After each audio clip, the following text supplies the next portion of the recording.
여러분 안녕하세요, 김uk혜입니다. 이번 주 주간 김uk혜 미쳤습니다. 바로 들어가시죠. 꾹꾹! 영화 듄의 티모시 샬라메가 한때 유튜버였던 사실 알고 계신가요?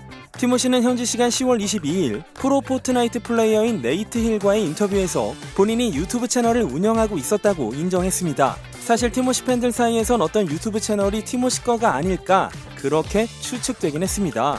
티모시의 목소리가 당시에 연기했던 역할과 같았고 손가락의 흉터도 일치했거든요. 티모시가 운영하던 채널의 이름은 모디드 컨트롤러 360으로 게임기 엑스박스 360의 컨트롤러를 페인팅해서 소개하는 거였습니다. 그래서 티모시는 컨트롤러를 스프레이로 커스텀해서 판매를 했었다죠. 이 채널은 현재도 존재하고 있으며 공개된 동영상은 2010년 초에 올라왔던 단 3개.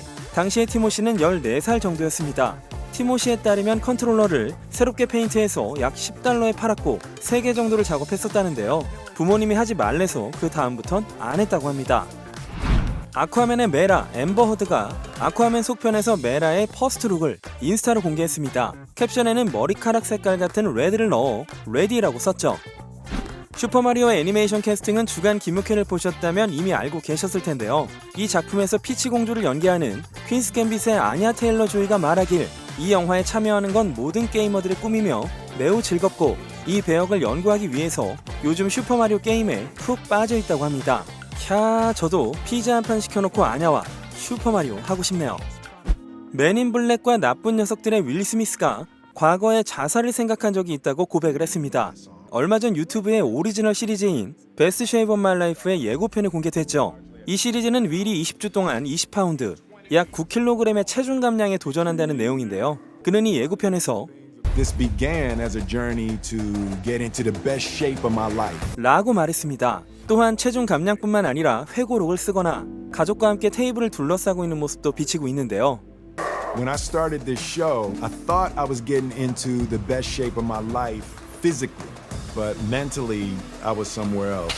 라고 말한 윌은 I ever considered suicide. 라는 고백을 하고 있습니다. 도대체 윌이 왜 이런 생각을 했는지는 분명하지 않지만 팬들은 충격을 받고 말았죠. 윌은 올해 5월에 날 것 그대로의 체형을 선보였습니다. 그 뒤로 트레이닝을 시작해서 체형이 변해가는 과정을 틱톡이나 인스타의 동영상으로 꾸준히 공개해서 화제가 되기도 했습니다. 윌의 정신적인 면이나 고뇌가 그려진 이 새로운 시리즈, 거기에 플러스 윌 스미스는 11월 9일 새로운 자서전인 윌을 출판합니다. 윌은 이 책 초반에서 아버지인 윌리엄 캐롤 스미스 시니어가 폭력적이고 알코올 의존증이긴 했지만 아들이 출연하는 영화의 프리미어에는 반드시 참석하고 있었다 라는 등 아버지의 지지를 받고 있었던 과거를 수레했는데요. 어느 날 아버지가 어머니에게 폭력을 휘두르는 걸 목격했었다고 합니다. 책 속에서 그 내용은 이렇습니다. 내가 9살 때 아버지가 어머니의 측두부를 강하게 때려서 어머니가 쓰러지는 걸 봤다. 어머니가 피를 토하는 것도 보았다. 그때 난 내 인간성을 결정했다. 그 이후로 내가 해온 모든 일, 즉 시상식이나 사람들의 칭찬, 스포트라이트를 받는 것, 캐릭터나 웃음 속에서 난 그날의 어머니에게 참여하고 있었다. 그때 어머니를 실망시켰던 것, 아버지와 맞서지 못한 것, 겁이 났었던 것에 말이다. 사람들이 보고 있는 윌 스미스라는 인간은 겁쟁이이고 그런 자신을 숨기기 위해 세상에 보여줄 캐릭터로 만들어진 것뿐이다. 네, 윌의 부모님들은 그가 10대 무렵에 별거하고 2000년에 이혼, 아버지와는 친밀한 관계를 유지하고 있었지만 어렸을 때의 사건을 생각해낼 때마다 분노가 치밀어 올랐다고 합니다. 그리고 수십 년 후 암을 앓게 된 아버지를 돌보며 또다시 윌의 분노와 트라우마가 부활한 에피소드 역시 이 책으로 밝히고 있었는데요. 어느 날 밤 아버지를 침실에서 화장실로 데려갈 때 시커먼 마음이 싹트고 있었다.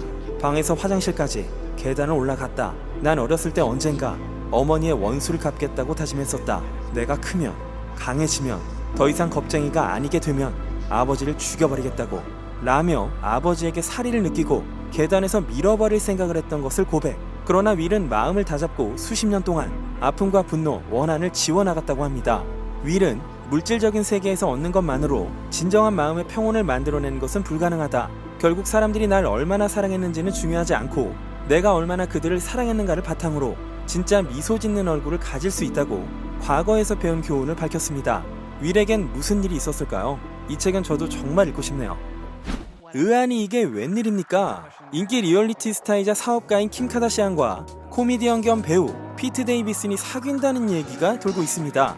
10월 29일 저녁, 킴과 피트는 캘리포니아 부에나파크에 있는 유원지인 너즈베리 팜에서 놀고 있는 모습이 카메라에 담겼는데요.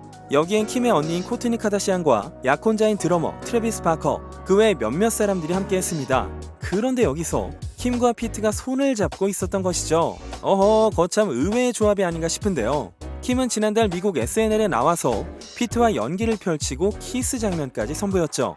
이렇듯 꽤 친밀하게 보이는 두 사람이지만 한 관계자는 그저 친구일 뿐이라고 선을 그었습니다.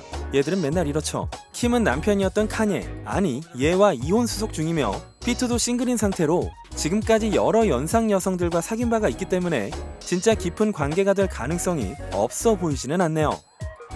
브라이언 콕스, 스코틀랜드 출신 배우로 대충 얼굴은 아실 수도 있겠는데요. 엑스맨2에서 스트라이커 대령을 연기하기도 했었고 지금은 미국 HBO에서 방송되고 있는 드라마 석세션의 주인공 로건 로이를 연기하고 있는데요. 사실 브라이언은 14살 때부터 연극을 시작해서 필모그래피와 커리어가 엄청난 배우입니다.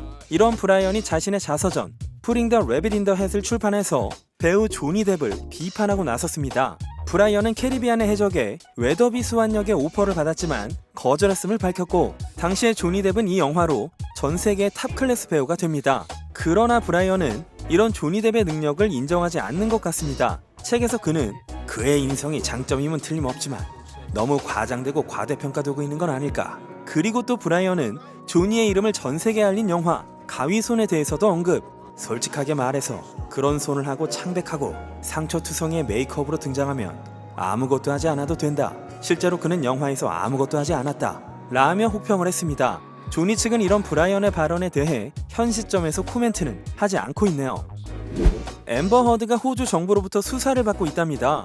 앰버는 2015년 호주의 2마리의 요크셔 테리어를 불법으로 들여온 2건의 죄와 서류 위조 혐의로 기소되고 본인의 죄를 시인, 처분 보류로 결론이 났었죠. 이 때문에 사과 동영상을 내기도 했고요. 그러나 이번엔 앰버가 호주 정부에 허위 증언을 한 게 아니냐 라면서 다시 수사 대상에 오르게 됩니다. 당시 앰버는 개를 밀수한 경위를 두고 호주로 가는 기내에서 잠을 제대로 못 자고 수면 부족 상태에 빠져 필요한 서류를 준비하지 못했다고 했거든요. 그런데 이번에 밝혀진 건 다른 이유였습니다.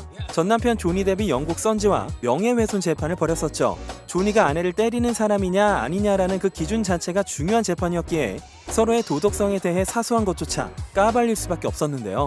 이 법정에서 조니의 전 부동산 관리자인 케빈 머피가 이 법정에서 앰버에게 거짓말을 하라는 사주를 받았다고 말하며 이 내용을 입증할 한 통의 이메일까지 제출을 합니다.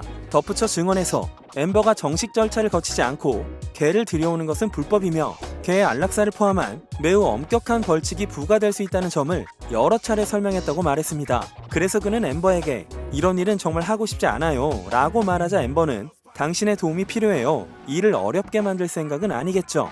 라며 반협박조로 자신의 허위 증언에 입을 맞추도록 요구받았다고 밝히고 있습니다. 케빈은 이미 FBI와도 접촉을 했으며 호주 정부 측에 목격자 증언을 하는데 동의를 했다고도 전해집니다.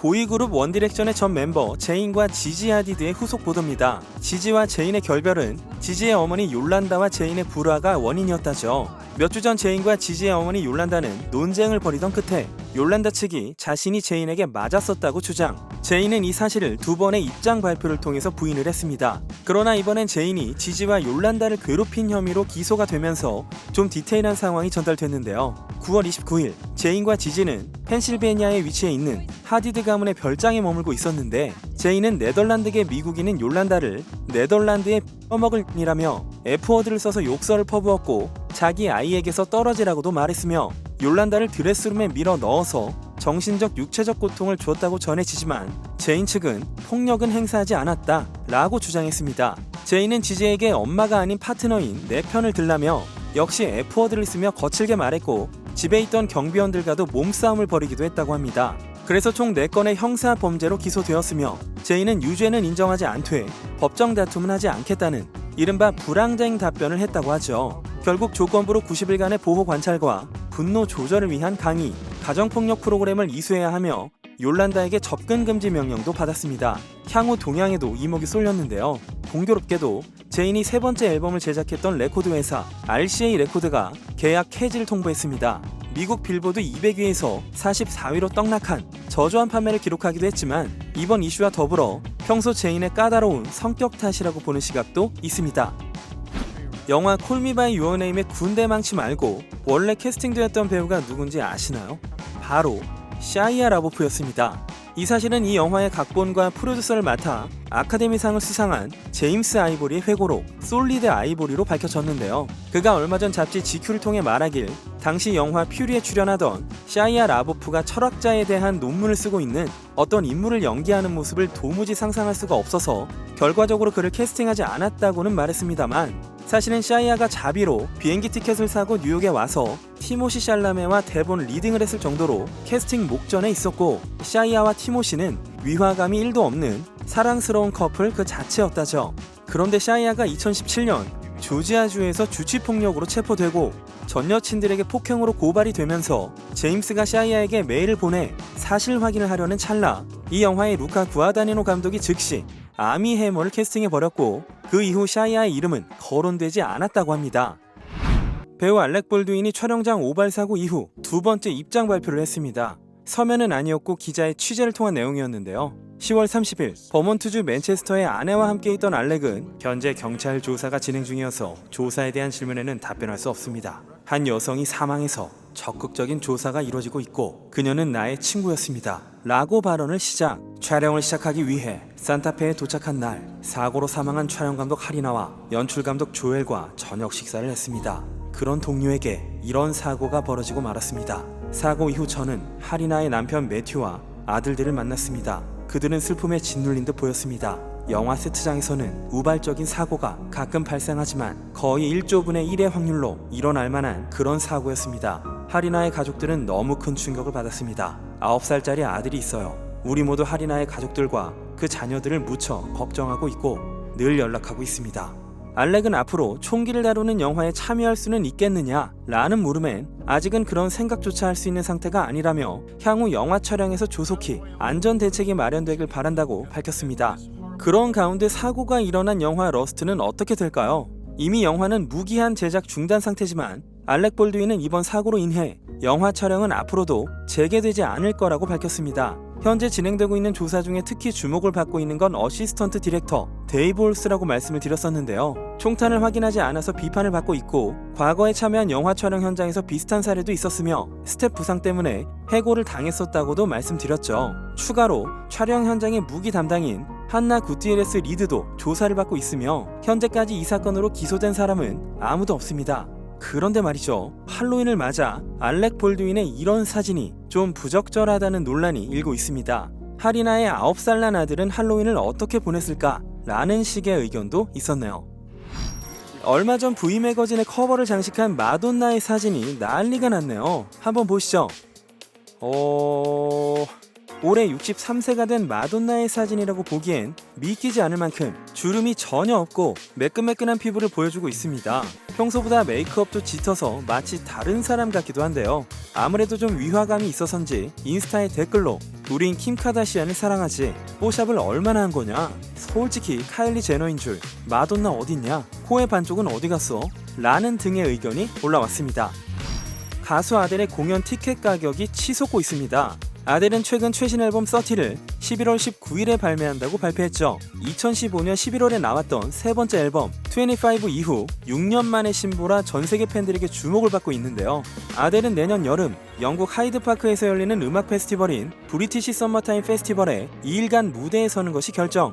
약 5년 만의 라이브인지라 이쪽도 크게 화제가 되고 있습니다. 이 페스티벌 티켓은 10월 30일 오전 10시부터 판매가 시작이 되었는데요. 불과 몇 분 만에 매진이 되어버렸고 일부 티켓의 되팔렘이 성행하면서 가격이 12배까지 올라서 가격이 가장 비싼 다이아몬드 티켓은 579파운드에서 7,500파운드까지 치솟았습니다. 아델 팬들은 이 상황에 아주 격노를 했는데요. 2분 만에 매진되고 15분 후엔 이베이에서 3배 가격에 올라오기 시작하더니 이젠 10배가 넘는다며 한 번에 최대 10장 20장을 사버리는 매크로 봇을 돌리는데 일반 팬들은 답이 없다 라면서 분통을 터뜨렸습니다. 크리스마스 송의 여왕 머라이어 캐리가 자신의 인스타로 재밌는 영상을 하나 올렸는데요. 한번 보시죠.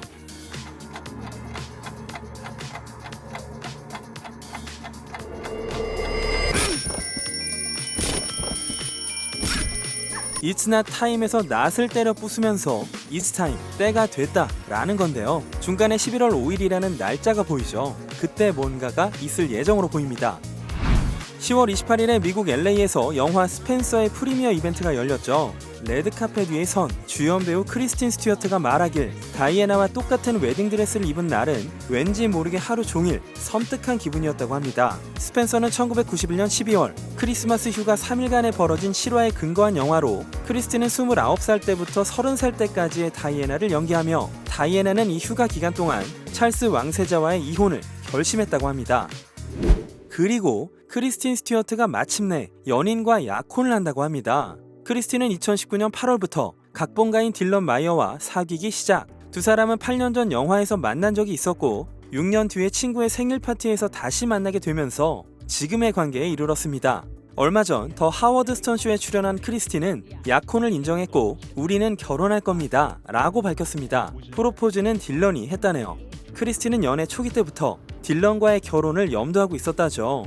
2019년에 같은 프로그램에 출연한 크리스틴은 프로포즈를 하게 될 순간을 기다릴 수가 없어요. 그건 곧 일어날 거예요. 계획이 있는데 정말 멋져요 라고 밝힌 바가 있었는데요. 정작 본인이 프로포즈를 받았습니다. 그레이의 50가지 시리즈의 다코타 존슨과 콜드플레이의 보컬 크리스 마틴이 말리부에서 부동산 매물을 둘러봤다고 하죠. 보도에 따르면 이 두 사람은 LA 해변 근처에서 부동산업자를 만났다는데 다코타의 신작 영화에 함께 출연하는 배우 쇼 펜도 그 자리에 함께 있었다고 합니다. 과연 얼마나 엄청난 집을 구입하게 될지. 슈퍼마리오의 마리오를 연기하게 된 요즘 일복 터진 배우 크리스 프렛이 또 어떤 캐릭터를 연기한다고 해서 화제네요. 그건 바로 가필드. 크리스 본인이 인스타에 올렸습니다. 가필드는 1970년에 탄생한 신문 만화 캐릭터죠. 마리오를 맡는다고 했을 때도 그랬지만 가필드도 찬반양론이 거센데요. 뭐 잘하겠죠.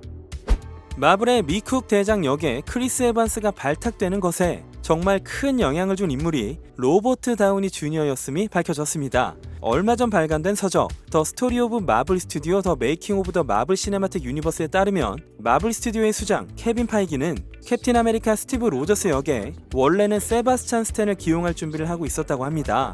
그러나 프로듀서인 조엘 실버는 세바스찬 스탠이 스티브를 연기하는 것을 거부, 크리스 에반스가 적임자라고 단언을 했다는데요. 이 얘기를 들었던 로버트 다우니 주니어가 크리스에게 직접 연락을 취해 오디션을 받도록 설득을 해서 결국 크리스 에반스가 캡틴이 되었다고 합니다.